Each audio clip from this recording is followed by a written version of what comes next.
안녕하세요. 저는 30대 후반의 여자입니다. 이런 이야기를 제가 직접 저의 이야기라고 쓰고 있을 줄은 몰랐어요. 요즘 그런 TV 프로그램 많잖아요. 빠져들어 보다가도 세이, 설마 진짜 저러겠어? 말도 안 돼 하면서 계속 보게 되는 재현 프로그램이에요. 딱 제 결혼이 그런 드라마에 나올 법한 이야기랍니다. 지금은 많이 좋아졌지만 파도 수준이 아니라 이건 뭐 쓰나미가 밀려오는 듯 했던 저의 결혼 생활 이야기를 말씀드릴까 해요. 대학 동기의 소개로 만난 동갑내기 남편은 2년이 채 안 되는 연애 기간 동안 저에게 참 잘해줬어요. 당시 둘 다 대학원에 다니는 학생이었기에 아무래도 사회생활을 시작한 또래보다는 경제적으로 부족할 수밖에 없었습니다. 각자 실험을 마무리하고 늦은 저녁 짧게나마 데이트하는 날이면 남편은 따뜻한 캔커피를 내밀곤 했어요. 공부다, 실험이다, 논문 써야 한다 등의 핑계로 잘해주지 못해 미안하다며 사과를 하면서 내미는 그 하나가 얼마나 귀엽고 고맙던지. 저는 항상 괜찮다며 달래주었죠. 저희는 그렇게 자꾸 소박한 것에 감사하며 연애를 했어요. 그리고 둘 다 졸업과 동시에 취업을 했죠. 전공은 달랐지만 둘 다 공대를 졸업했기 때문에 속상하기로 대기업 연구소에 들어가게 되었어요. 입사 1년 후 약간의 돈을 모아 결혼 준비를 했어요. 연애는 3년 정도 한 시점이었고 대기업이어도 1년을 같이 해온 때였기 때문에 엄청나게 여유 있는 예산은 아니었어요. 하지만 대출받는데 문제가 없었고 부모님들의 지원이 조금씩 있었기에 하고 싶은 걸 참으면서 할 정도는 아니었어요. 그런데 남편이 눈만 마주치면 결혼한다고 돈을 많이 써서 수중해. 돈이 없다며 우울하다고 찡찡거리는 거야? 아, 이번 달 카드값 장난 아니야. 자기도 그래. 결혼하면 앞으로 계속 이런 건가? 명세서에 찍히는 거랑 통장에 남아있는 거랑 너무 차이가 크다. 아, 뭐 결혼식 올리고 몇 달은 그렇지 않겠어? 나도 빠듯하지. 저축도 올스톱이야. 그런데 어쩌겠어. 집 고치고 가전 가구 다 새 걸로 들이는 일인데. 그래도 우린 직원 할인이라도 있지? 친구들이 엄청 부러워하던데 정도면 아껴서 잘하고 있는 것 같아. 이제 총첩적 나오면 또 친구들한테 밥 산다고 더 써야 하잖아. 아, 그 새끼들이 나한테 해준 게 뭐가 있다고 내가 초대하면서 밥까지 사야 하는 거야? 이상한 문화야. 아, 자기 친구들한테 실수하는 거 잘하면서 왜 기분 좋게 초대하고 축하받자? 우리도 같이 다니면서 친구들이 사주는 밥 많이 얻어먹었잖아. 갚을 때 된 거지? 남편은 평소와는 다르게 예민해져 있었고 또 결혼을 준비하는 전반적인 내용에 대해 부정적으로 생각하는 것 같았어요. 저는 아끼면서 잘 살자. 우리 돈 많이 벌지 않느냐? 결혼 준비할 때 그런 거라고 하더라. 우울해하지 말고 열심히 살아보자고 하면서 남편을 다독였어요. 저도 여자로서 제 인생 최고조로 예민해져 있을 때이지만 흔들리는 멘탈에 붙들어 정말 힘든 시기였어요. 문제는 제가 결혼하고 딱 10개월이 지난 무렵 제 여동생이 결혼을 하게 되었어요. 저희 부모님도 첫째인 저를 시집 보낸 지 얼마 되지 않았을 때라 시기를 조정해 보려고 하였으나 제부의 아버님께서 건강에 좋지 않아 최대한 빠른 시일 내에 장가를 보내시길 원하셨고 저희는 그 사정을 모르는 척할 수 없는 상황이었어요. 저는 동생이 결혼하는데 언니로서 냉장고라도 하나 해주고 싶었습니다. 이제 사회생활한 지 2년이 넘었고 동생이 돈을 모아 두었다고 하지만 의뢰해. 형제지간 손이 사람이 아랫사람에게 그 정도 선물은 할 수 있는 것이라고 생각했어요.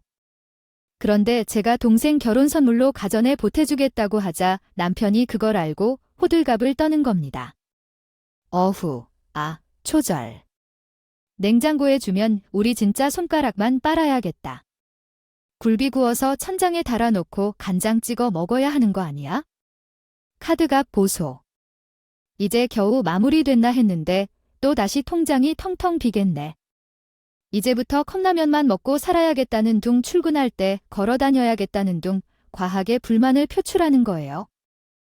한두 번 그러면 그러려니 하겠는데 하도 자주 말하니까 저도 점점 짜증이 나기 시작했어요. 웃으며 이야기해도 기분 나쁠 텐데 남편은 진지한 말투로 자꾸 말하는 땡큐제주 문제로 부부싸움도 크고 작게 여러 번 일어났어요.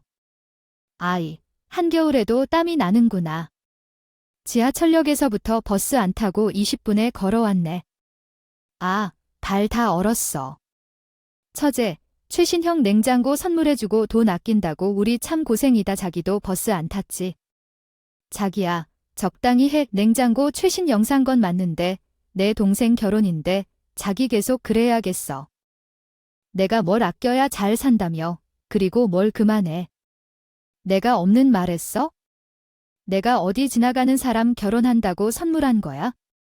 내 동생이자 자기 처제야. 걔도 우리 선물할 때 돈 100만 원 보탰고 그걸로 우리 소형가전 사고 신혼여행 때 재밌게 놀았잖아. 그럼 손, 윗사람으로서 갚을 줄도 알아야지. 아니, 그러니까 내가 뭐라고 했냐고. 선물해주느라 우리 계획에 차질이 생긴 건 맞잖아. 내가 돈 없는데 택시 타고 온 것도 아니고 아끼다가 버스비 한 번 아끼고 왔다는데 저랬다고 칭찬해주지는 못할 망정 왜 사람 성질을 긁어? 지금 한두 번이야. 성질은 당신이 긁고 있지. 내 동생한테 선물하기 아까워 죽겠다는 듯이 처음 얘기했을 때부터 손가락을 빨겠다. 굴비를 달아놓겠다. 점심은 컵라면 먹어야겠다. 왜 이렇게 앓는 소리를 하느냐고. 왜 사람이 적당이라는 게 없냐? 매일 밤마다 스트레스 받아 죽겠어. 아, 됐어. 협조해줘서 고맙다고 해야 할 사람이 뭐 저렇게 타박이야? 아, 다 듣기 싫어. 그만해. 없는 말한 것도 아닌데. 그거 되게 뭐라고 하네. 선물을 적당한 걸로 해줬으면 됐지? 아, 무슨 냉장고씩이나 해준다고 이 난리냐? 아, 이제 얘기 꺼내지 마. 결국 부부싸움의 기분을 풀지 못한 남편은 어이없게도 제 동생 결혼식 때 축의금을 5만 원에 씁니다네. 왜 이러냐, 내게 5만 원이 있습니다. 형부로서 얼마나 속이 좁은지 이건 절 연목에는 수작이라고 생각할 수밖에 없었어요. 냉장고 선물과는 별개로 현금을 주기로 했었는데 결혼 전날까지 약속한 대로 제 통장에 입금을 하지 않길래 남편이 화가 나서 저를 거치지 않고 혼주 축의금 카운터에 방명록에 이름도 쓰고 생색내며 주려는 건가 했습니다. 생색내려고 방명록에 자기 이름을 남긴 건 맞는데 거기 5만 원을 한 거예요. 친정아버지의 전화를 받고 제가 얼마나 웃음이 나던지요. 기도 한 차더라고요. 저희 부모님께서는 저와 남편 사이에 불화가 생기면 안 되니 절대로 문제 삼지 말고 싸우지도 말라면서 저더러 참으라고만 하시더라고요. 동생도 신혼여행 가서 부모님께 연락드렸다가 들었다면서 저에게 톡을 남겨두었더라고요. 언니, 나는 잘 도착했어. 결혼 준비 내내 도와줘서 고마워. 두둑하게 챙겨준 축의금 덕에 신혼여행 자금으로 잘 쓸 것 같아. 냉장고도 정말 감사합니다. 그리고 엄마한테 전해드렸는데 언니, 형부 축의금 때문에 화 많이 났다며 절대 형부한테 화내지 말고 두 분 괜히 싸우지 마. 언니가 잘 챙겨줬기 때문에 형부한테 하나도 서운하지 않아. 우리 신랑도 언니랑 형부한테 감사드린다고. 여행에서 돌아가면 맛있는 거 쏜다고 했어. 잘 놀고 돌아가서 연락할게.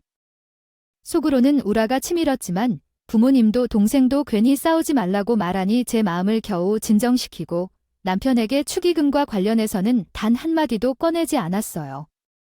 어쩌면 제가 아무 말도 안 하는 것이 남편 놈의 마음을 무겁게 하는 방법이라고 생각했어요. 남편은 외아들이고 유치원에 다닐 때부터 시어머니는 병으로 몇 년을 고생하시고 돌아가셨다고 해요. 결혼하기 5년 전 시아버니마저 돌아가시면서 남편 곁에 집게가 죽은 아무도 없었습니다. 그래도 연락하고 지내는 친척분들은 몇 분 계셨는데 외가댁 친척은 없다고 했고 친가의 고모들과는 자주 본다고 말하더군요. 고모가 3분인데 모두 남편이 사는 집에서 멀지 않은 곳에 살고 계셨고 어릴 때부터 뇌 챙겨주셨기 때문에 저도 결혼 준비를 하면서 고모 가족분들을 자주 뵈었어요. 그중 유난히 사이가 좋은 사촌 여동생이 하나 있었는데요. 바로 셋째 고모님의 막내딸이었습니다. 남편의 어머니가 돌아가시고 주로 셋째 고모님께서 남편을 키우다시피 해서 사촌 여동생과도 사이가 좋았다고 했어요. 딸이 하나인 셋째 고모님은 남편의 입학식, 졸업식, 학부모 설명회 등 모두 빠짐없이 가주셨고 고모라는 것을 숨기진 않았지만 담임 선생님들은 엄마라고 생각할 정도로 적극적으로 조카를 케어하셨다고 해요. 남편의 사촌 여동생이자 저한테는 사촌 시누이인 그분은 저와 동갑이기도 하고 활발한 성격이 서로 잘 맞아 얼굴을 자주 보며 가깝게 지냈어요. 사촌 시누이는 저한테 남자친구 상담도 많이 하고 같이 쇼핑도 다니며 우리 집에 와서 종종 자고 가기도 했어요. 언니, 나 오늘 여기서 자고 가도 돼요? 남자친구랑 싸우고 기분 엄청 꿀꿀했는데 언니랑 맥주 한잔하면서 수다 떠니깐 스트레스 싹 풀렸어. 내일 토요일이니까 여기서 늦잠 자고 점심 먹고 집에 갈래요? 스트레스 풀려서 다행이다. 그래요. 내일 점심으로 추어탕 끓여줄게요. 재료 사뒀어요. 얼큰하게 끓이면 오빠도 엄청 잘 먹어요. 그리고 내일 만났을 때 남자친구랑 잘 풀어요. 남친, 여태 연락 없는 거 보면 단단히 화난 거 같은데 이번엔 아가씨가 풀어도 될 일이야. 아가씨가 먼저 애교 부리면 싹 풀릴걸. 언니 덕분에 내가 맨날 감정 컨트롤을 하지? 먼저 사과 좀 해주면 좋으련만 늘 이런 식이야. 괜히 자존심 부리지 말고 먼저 연락해. 아까 둘이 하는 얘기 들어보니까 사람 말처럼 이번엔 내가 좀 심했더라. 이 남자들은 그런 걸 좋아한다. 두세 여자보다 먼저 다 가지고 오빠 화 풀어하고 풀어주고 그런 거가. 그래? 오빠, 우리 치킨 시켜 먹을까? 맥주 마시니까 치킨 땡기네. 우리 언니 얘기 좀 봐봐. 살살 녹겠다니까? 오빤 좋겠다. 그 많은 여자 만나서 처음엔 남편 때문에 가깝게 지냈는데 나중엔 저와 더 친해지면서 가끔은 남편 빼놓고 둘이서만 놓을 때도 있었습니다. 언니, 오빠 없이 둘이 보니까 편하다. 가끔 우리 둘이 봐요. 어릴 땐 오빠한테 고민 털어놓고 그랬는데 아무래도 오빠는 남자니까 아무리 가까워도 못할 말이 있잖아요. 언니 결혼 후에는 내가 이것저것 격없이 말할 수 있어서 너무 좋아. 참, 나 산부인과 검진 받으러 가는데 언니 혹시 같이 갈래요? 임신 준비한다면서요. 그 전에 가봐야 하지 않아 그쵸? 나도 검증 가봐야죠. 난 저기 사거리에는 미즈병원으로 다녀요. 아가씨는요, 대박. 어머, 나도 거기 알아봤는데 언니는 이미 다니고 있었구나. 같은 시간에 예약해서 끝나고 같이 밥 먹고 와요. 저와 시누이는 정말 편한 사이가 되었어요. 가끔은 남편과의 남자친구의 스킨십이나 침대에서의 고민도 나누면서 오래 만난 친구보다 훨씬 가까운 사이가 되었죠. 그러던 어느 날 그 사촌 시누이가 결혼한다는 소식을 전해오더라고요. 맨날 싸워서 헤어지고 다시 만났던 남자친구와 드디어 결혼하기로 했다며 그동안 자신의 감정을 알아주고 공감해준 저에게 제일 먼저 알려주고 싶다고 연락을 한 거예요. 좀 갑작스러웠지만 저는 진심으로 축하해 주었습니다. 진짜 언니 아니었음 내가 결혼 못할 뻔했지. 그동안 내 투덜거린 다 받아줘서 고마워요. 근데 어떡하지? 나 준비하면서 더 투덜거릴 것 같은데? 언니, 내 드레스도 봐주고 식장도 봐주고 브라이덴 샤워도 같이 해줘야 된다. 전화 속 시누이는 엄청 들뜬 상태였어요. 나이는 많아지는데 남자친구랑은 늘 감정 다툼이나 하고 있다며 자신의 삶에 결혼은 없을 것 같다고 불안해하던 때였는데 남자친구가 꽤 화려하게 프로포즈를 한 모양이었어요. 시누이의 요청에 저는 당연히 함께 결혼 준비를 하겠다고 기꺼이 그렇게 해주겠다고 약속했어요. 어머, 꽃길을 나 못 받아봤지? 프로포즈 내가 있는데 오빠가 엄청 좋아했었죠. 한동안 프로필에 막 자랑해 놨었잖아. 맞아 기억나지. 난 그냥 내가 해주고 싶더라고. 아이고, 우리 아가씨 행복해하니까 나도 기분 좋다. 오빠가 복이 터졌지? 여자한테 프로포즈 받는 남자 얼마 없을거려. 어쨌든 언니가 있어서 나 너무 든든해. 여동생 결혼시켜봐서 그런가? 언니 목소리에 자신감이 넘쳐. 그럼 내가 다 도와줄게. 일단 피부과 예약부터 하고 간식은 금지. 즐겁게 통화를 나눈 며칠 뒤 또 신우이가 고민 상담을 해달라며 집으로 찾아왔습니다. 신우이 남편 될 사람이 예전부터 버킷리스트였다면서 몰디브에서 스몰웨딩을 하고 싶다고 했다는 거예요. 근데 해외에서 결혼식을 하려고 하니 손님들 초대하는 게 어렵다고 고민이라고 하더라고요. 아니, 해외에서 결혼한 사람들 후기를 찾아보니까 아무래도 비행기표를 우리가 마련해주는 게 맞다는 것 같더라고요. 가까운 제주도도 부담인데 몰디브라니? 아, 그래서 양가 부모님하고 할머니, 할아버지, 형제 자매들만 참석하시게 하자는데 그럼 정말 초초 가족인 거잖아요. 난 가까운 친척들과 친구들도 부르고 싶었거든요. 아유, 좀 아쉽긴 해도 근데 남자친구가 그렇게 완강하게 나오면 마음 바꾸기도 쉽지 않겠는데. 이번에는 아가씨가 양보하고 예쁘게 결혼식 올리고 와요. 친구들은 따로 인사 자리를 마련하면 되지. 아, 그게 어릴 때부터 로망이라는데 무시하기도 어렵고 그러네. 난 솔직히 좀 짜증나는 거야.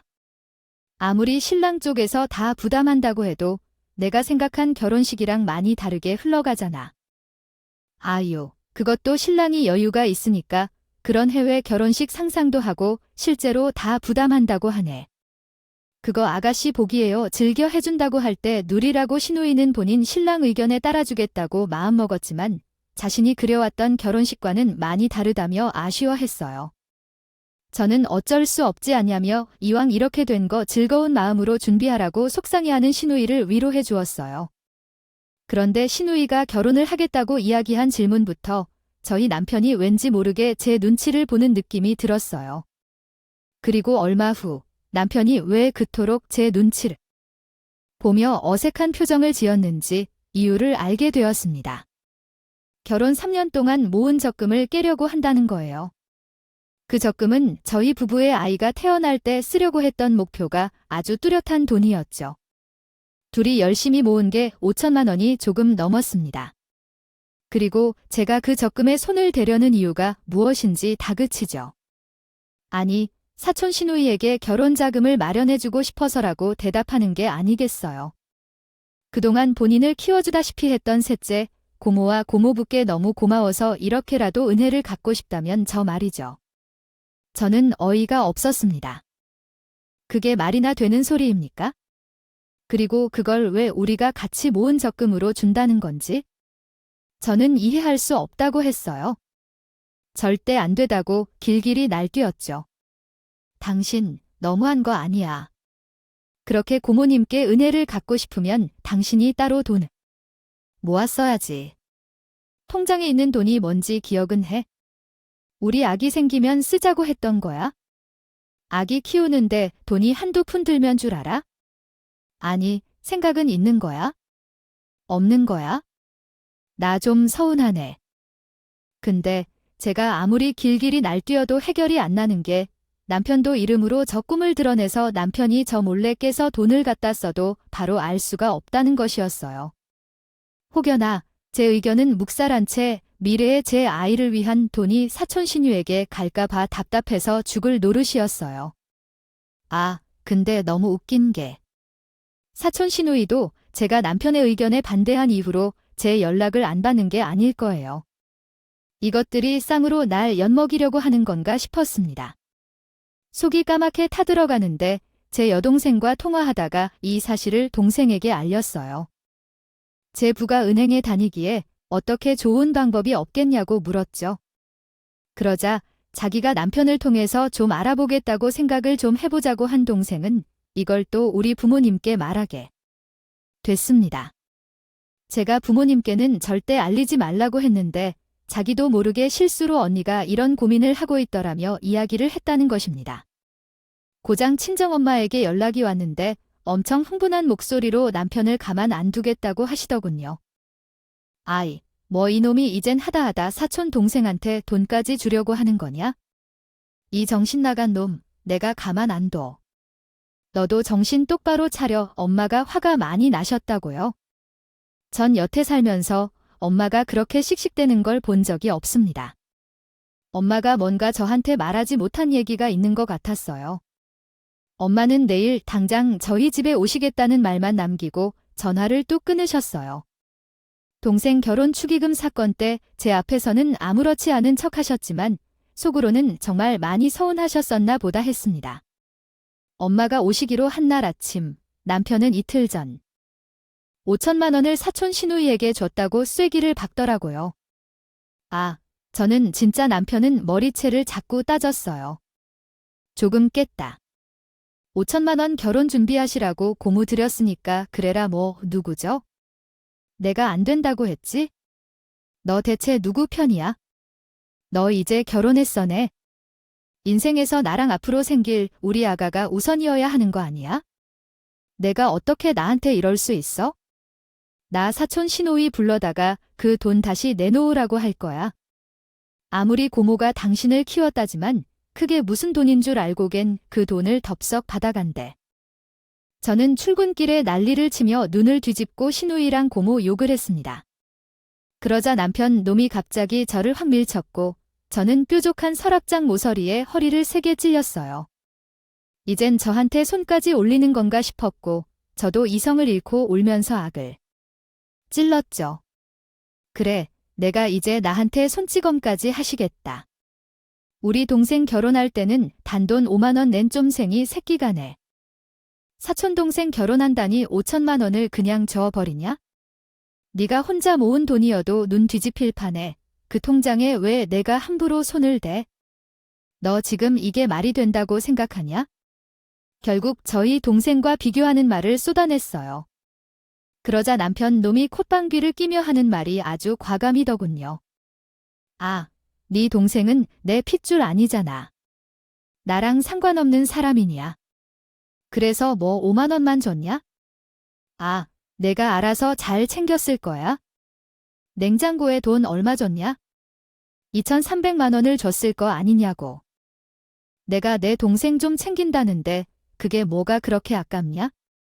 너 이렇게 계산하는 거 너무 싫어 이러는 겁니다.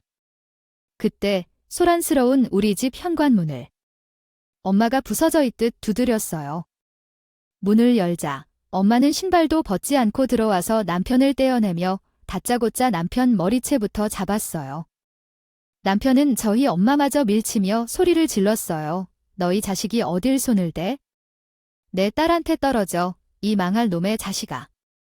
너희들 뭐냐는 남자 얘기를 우습게 하냐. 둘 다 쌍으로 머리채부터 잡네. 내가 왜 이렇게 겁이 없나 했더니 지혜미랑 똑같네. 엄마는 흰자를 내보이며 바득바득 태드는 남편의 얼굴을 세게 한 대 내리치더니 손을 벌벌 떨며 휴대폰을 꺼내 사진을 내밀었어요. 이거니 눈으로 똑바로 봐. 이 새끼야, 이거 지금 무슨 장면이지? 나한테 당장 설명해. 이 자식이 어딜 사람 알기로 우습게 알아. 정신 나간 새끼야. 어디다 대고 소리를 질러. 이거 설명해. 너 거짓말하면 넌 나한테 오늘 죽을 줄 알아? 이 쓰레기 같은 놈아. 저도 고개를 빼고 남편이 들고 있는 저희 친정엄마 핸드폰으로 시선을 옮겼어요. 그리고 저는 머릿속이 하얘졌습니다. 말도 안 되는 사진을 보고만 것이죠. 바로 남편이랑 사촌 시누이가 손을 잡고 숙박업소에 들어간 사진이었어요. 저희 친정엄마는 남자 고등학교에서 체육교사를 37년 하고 은퇴하셨어요. 딸만 둘이시지만 평생 수업에서 만난 아들이 설명할 수 없이 많았기에 젊은 남자를 그리 무서워하지 않으셨어요. 성격도 쾌활하시고 바깥 활동을 좋아하시다 보니 은퇴 후에는 우리 동네 치안 프로젝트에 참여하고 계셨어요. 늦은 시간에 귀가하는 젊은 여성들과 어린 학생들이 안전하게 집에 갈 수 있도록 동네 구석구석 순찰을 도는 봉사 활동입니다. 저희 친정은 구청을 중심으로 술집과 숙박업소가 모여 있는데 어느 날 그 근방 골목에서 큰 사위를 발견하신 거예요. 반가운 마음에 사위를 부르려고 하는데 사위차 조수석에서 어떤 여자가 내리더랍니다. 잘못 본 건가 눈을 비비고 다시 확인하셨는데 남편과 사촌 시누이라는 걸 확인하셨대요. 사촌 시누이는 저희 결혼식 때 본 게 전부였지만 결혼 전부터 제가 사촌 시누이와 가깝게 지낸다는 걸 알고 계셨기에 인상이 대충 기억났다고 하셨어요. 가족 모임이 있어 식당이 가는 건가 지켜보는데 다른 식구들은 보이질 않고 둘이 숙박업소 골목으로 들어가는 걸 발견하고 핸드폰을 꺼내 직접 촬영하신 거라고 했어요. 두 남녀가 다정하게 깍지 손을 끼는 걸 보고 엄마는 보통 사이가 아님을 직감하셨지만 더 알아보고 확실한 증거가 나올 때 뒤집으려고 참으로 참고 계셨다고 했습니다. 내가 기가 차서 말도 안 나와네. 신호의 눈빛이 매섭잖아. 야, 30년 넘게 교사 생활하면 관상쟁이가 따로 없어. 몇십 몇백 명 얼굴도 바로바로 외워진다고.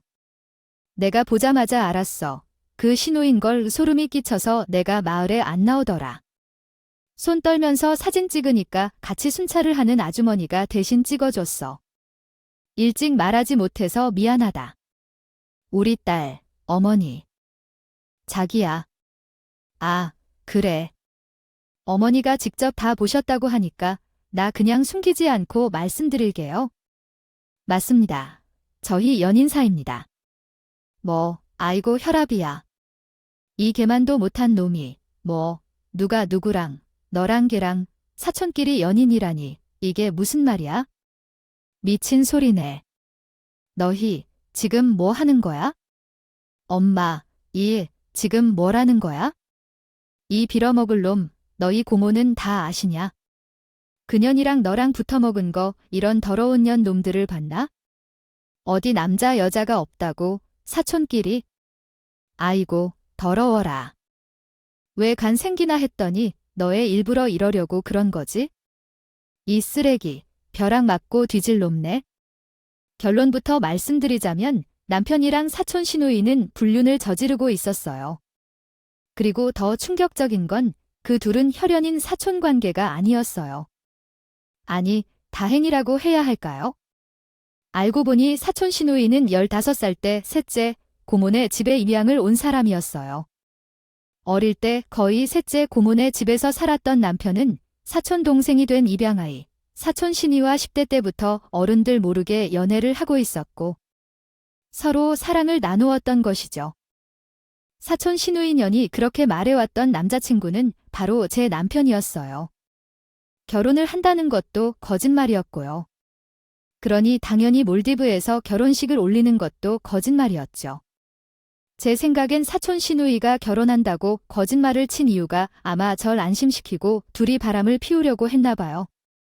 그리고 저는 사촌 시누이의 거짓 결혼 사실을 셋째, 고모나 다른 시대가 어른들에게 직접 들을 수 없었던 이유는 시댁 어른들과 왕래를 안 했기 때문이었어요.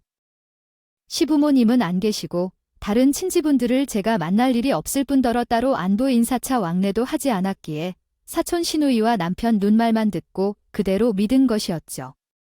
따님이 결혼을 축하드린다고 전화를 드릴까 했지만 연락처도 몰랐고 남편이 대신 전해드린다기에 전 진짜 그런가 보다 하고 알려달라고 하지 않았어요. 가족들의 반대가 있을 줄 알았기에 10년이 넘게 사랑을 해온 둘은 헤어져 보려고 노력했다고 합니다. 그 시기에 남편은 저와 소개팅을 했고 저와 연애하는 동안에는 서로 만나지 않았대요. 그래서 저는 이 남자가 저에게만 집중해왔다고 믿었죠. 하지만 저와 결혼할 쯤 막상 결혼을 하려니 서로가 서로에게 눈에 밟혔답니다. 서로의 사랑을 더 공고히 하게 되는 계기가 되었대요. 포기가 안 되더라고. 내가 사랑하는 사람은 따로 있는데 당신에겐 정말 미안하게 생각해. 그리고 고맙게 생각하고 그래서 한국 생활 다 정리하고 둘이 나가 살려고 했는데 이렇게 됐네. 그렇게 남편이 결혼한 후에 더 은밀하게 만나온 그 둘은 제 돈 5천만 원에 각자의 퇴직금을 갖고 해외로 나가서 살 계획을 짰다고 하는 겁니다. 얘네 제가 생각했던 것보다 더 쓰레기 같은 계획을 세웠더라고요. 그냥 바람이 난 것도 아니고 진짜 피가 안 섞였어도 법적으로는 혈연관계로 묶여있는 두 사람이 주위 가족들 모르게 무려 10년 넘게 사랑을 나누고 결혼 후에 그 관계를 이어온 게 너무 괘씸했어요. 뭐라 설명할 수 없는 감정이었어요. 며칠 후 저는 셋째 고모 연락처를 알아내 시댁 어른들과 사촌 시누이년까지 우리 집으로 불렀어요. 저희 친정 부모님과 동생 부부도 함께였습니다. 그리고 이 모든 사실을 상세히 다 밝혔어요. 그 둘은 시댁 어른들에게 몰매를 맞고 난타를 당했어요. 힘이 친 것들, 왜 그렇게 붙어 다니나 했다. 그래도 넌 내 딸이고 넌 아들 같은 조카인데 아이고, 내가 옷 살았어. 이게 다 아내 잘못이다. 동생아, 하늘에서 얘나 떨어뜨리고 뭐 했냐? 하나밖에 없는 아들이 헛짓거리 하고 다니면 아니가 지켰어야지. 아이고, 나 죽네. 너흰 연일이 와 소름 끼쳐서 엄마라고도 부르지 마. 그 이후로 사촌 시누이였던 상간녀는 셋째 고모에게서 파양된 쫓겨났습니다. 셋째 고모님은 경제적으로 좀 유복한 편이셨는데 시누이는 유산도 일절 못 받고 팽당한 것이었죠. 입양한 딸에 대한 배신감과 충격으로 고모님은 쓰러지셨고 2달간이나 입원하실 정도로 건강에 안 좋으셨어요. 고모부님의 친구 중 판사 출신 변호사가 있어서 파양 소송은 깔끔하게 마무리되었다는 연락을 받았어요. 그러나 어떤 결말이 지어지든 저는 알 바가 아니었어요. 그쪽 집안 방향으로는 쳐다도 보고 싶지 않은 심정이었거든요. 그리고 저는 우선 두 사람에 대한 복수로 전 남편이 사회에서 영원히 매장당하게 주변에 알렸습니다. 과하다 싶을 정도로 소문을 냈죠. 첫 번째로 전 남편과 이전 사촌 시누이의 러브스토리를 사진으로 첨부하여 글로 정리했어요. 딱 가십거리로 보기 좋게, 그리고 두 사람을 아는 사람이라면 글 속의 주인공이 바로 누구인지 알 수 있게 밝혀두었어요. 두 번째로 한 작업은 남편의 핸드폰에 있는 연락처를 다 알아내는 것이었어요. 어릴 때부터 만난 절친부터 대학원 동기, 선후배, 또 남편 회사 동료들의 연락처였죠. 시누이와 17살부터 연애를 해왔다고 하니 저는 그 남편 지인 중에서 고등학교 동창들에게 부탁해 고등학교 동창생들의 연락처를 최대한 많이 확보했어요. 대학과 대학원도 마찬가지였죠. 채찍은 지인들에게 연락이 닿는 모든 지인들의 연락처를 부탁해 받아줬어요. 회사에 알리는 것은 의외로 쉬웠습니다. 요즘은 회사가 직접 운영하는 커뮤니티뿐만 아니라 직장인들이 익명으로 각 회사의 정보를 공유하는 온라인 게시판이 많기 때문이죠. 그리고 두 사람이 고개를 들지 못하게 하려면 화력이 아주 강한 온라인 카페들이 있기에 전국 단위로 존재하는 카페부터 아주 작은 마을을 단위로 하는 카페까지 수백 개의 카페에 가입을 하였어요. 그리고 한 날, 한시 카페와 커뮤니티에 제가 준비해둔 글을 업로드했죠. 그렇게 시작은 이랬어요. 제 소중한 인생을 송두리째 기만한 두 사람을 고발한다. 17살 때 고모에게 입양된 15살 사촌 여동생과 34살이 되도록 한결같이 사랑에 빠져있던 제 전남편과 사랑하는 남자친구가 제 남편이었음에도 뻔뻔하게 저에게 고민 상담하던 남편의 사촌 여동생 두 사람의 절절한 사랑 이야기를 여러분께 들려드린다고요? 그런 곳 내릴 거라고요? 하지만 두 사람이 저와 제 가족을 기만한 것을 생각하면 두 다리 뻗고 잠을 잘 수가 없다고요? 이대로 소송만 하고 넘어가기에는 내 남은 인생이 너무 가벼워질 것 같아요. 이렇게 많은 사람 앞에 부끄럼을 무릅쓰고 알린다고요? 부디 두 사람이 이 땅에 마음 편히 발을 붙이고 살지 못하게 도와달라고 했어요. 명예훼손으로 구소를 당할 수도 있었지만 그런 건 두렵지 않았어요. 황폐해진 제 마음에 이런 작은 복수극은 단비 역할을 해주었기 때문이죠. 그리고 연락처를 알아냈던 지인들에게는 단순히 준비한 글만 올리지 않았어요. 이것이 꾸민 내용이 아니라 현재 제가 겪고 있는 진행형 사건임을 뒷받침할 자료를 덧붙여 문자를 보냈어요. 남편에게 보내는 고소장과 제가 남편이랑 나눈 메시지 혹은 그 사촌 동생과 나눈 메시지 대화를 캡처하여 보냈죠. 문자 끝에는 글을 읽으신 뒤 무조건 제 편을 들어달라는 것은 아니라고 남편의 지인분이시니 남편의 편에 서실 수도 있겠다고 하지만 두 사람의 삐뚤어진 도덕성을 생각해 달라고 했어요. 저라는 사람과 제 가족 본인들의 가족도 모르게 사랑을 나누며 우리 인생에 모욕적으로 짓밟은 대가를 치를 수 있도록 주변에 알려달라고요. 바쁜 일과를 보내실 줄 알면서도 이런 글을 보내게 되어 죄송하다는 말도 했죠. 항상 건강하시고 소망하시는 일도 모두 이루어지시길 바라겠습니다. 전 남편의 측근들과 그 사람들의 배우자, 제 지인들로부터 엄청난 문자 메시지를 받았어요. 대부분은 위로하는 글들이었고 또는 이런 폭로 글이 가져올 파장을 걱정하는 내용이었죠. 많은 분들의 문자와 댓글을 읽으며 엉엉 울었어요. 그냥 이 세상에 저를 응원해주는 사람이 이렇게 많고 내 잘못 아니라는 한마디에 겨우 세워두었던 마음이 무너지는 것 같았습니다. 누가 들어도 제가 겪은 일은 결코 평범하지 않은 일이었음을 다시 한번 깨달았거든요. 제 얼굴을 아는 분들과 모르는 분들의 지지 속에 덕분에 저는 자신감을 얻고 다시 새로운 삶을 잘 준비를 할 수 있는 힘을 얻었어요. 제가 세상에 이 일을 알린 후에 남편은 울고 불고 매달렸어요. 제가 전화도 받지 않고 버티자 엄청나게 긴 글의 문자를 보내오더군요. 내용은 미안하다. 내가 잘못했다. 너에 대한 감정이 아예 없던 것은 아니다. 너와 만나는 시간은 정말 너에게만 집중했다. 결혼 후 우리가 조금씩 부딪히는 경우가 생기다 보니 실수한 거다. 다시는 이런 실수하지 않겠다. 이런 내용이었는데 저는 읽을수록 더 이해가 되지 않더라고요. 그 둘의 뻔뻔한 얼굴이 떠올라 제 혈압만 오르는 겁니다. 참고 참다가 저는 전화를 해욕을 퍼부었어요. 야, 이 또라이 놈아. 이딴 구구절절한 문자는 왜 보내냐. 내가 날 붙잡으면 내가 아이고 그랬구나 다시 잘해보자 할 줄 알았니? 뭔 개소리야 진짜. 너희 둘이 무슨 짓을 저질렀는지 아직도 몰라. 너희 둘이 너무 역겨워. 더럽다고 토 나온다고. 그 사이에 내가 끼어 있었다는 사실에 몸소리가 쳐줘. 제발 정신 차려. 미친 또라이야. 여보, 부탁이야. 내가 돈도 다시 가져오고 어른들께도 다시 설명드릴게. 그냥 입양되어 온 후에 걔가 불쌍해서 가깝게 지낸 것뿐이야. 같은 말을 누가 믿냐? 애초에 둘이 도망을 가진. 결혼까지 한 놈이 도망가려다가 붙잡혀 놓고 무슨 헛소리야?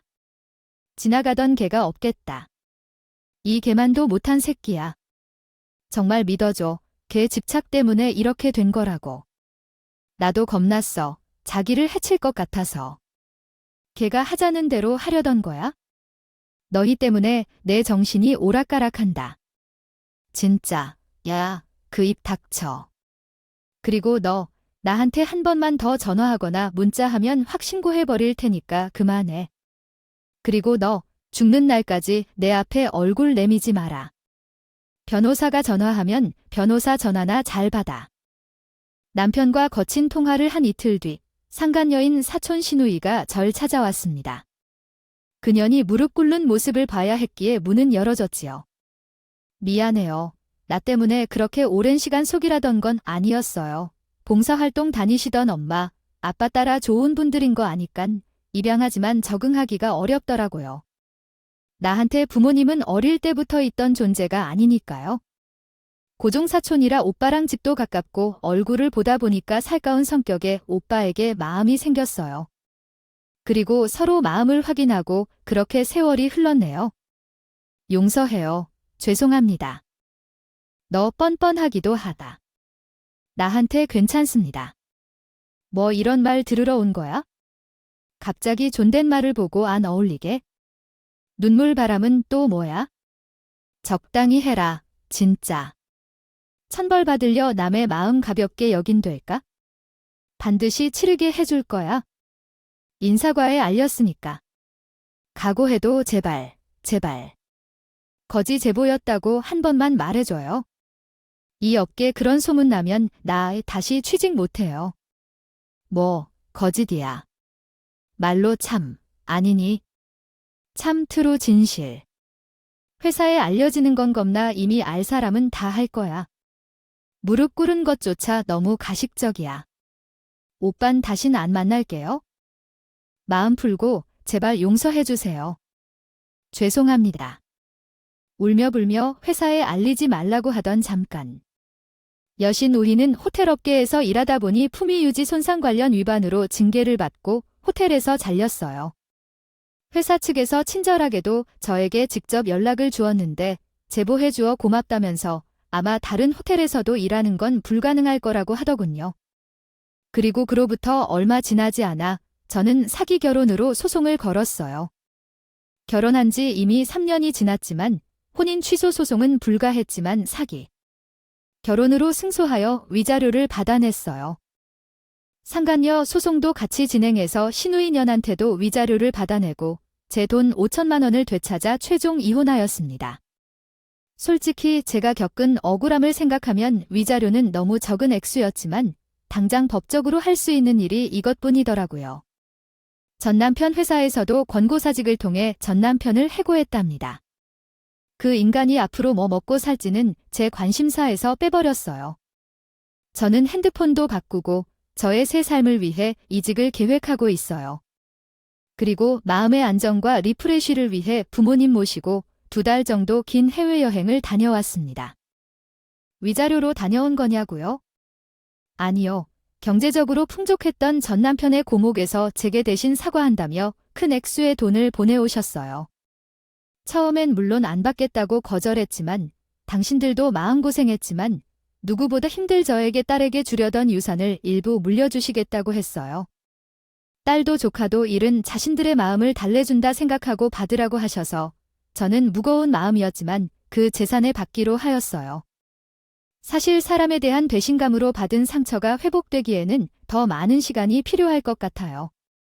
그래도 너무 염려 마세요. 저는 지금 잘 지내고 있습니다. 여러분, 삶이 당신을 속일지라도 우리 아프지 말고 더더 행복해지도록 노력해봐요. 저 열심히 살고 한 번도 상처받지 않은 것처럼 사랑하며 살게요. 여러분도 사랑 충만한 삶이 되시길. 제 사연 들어주셔서 감사합니다.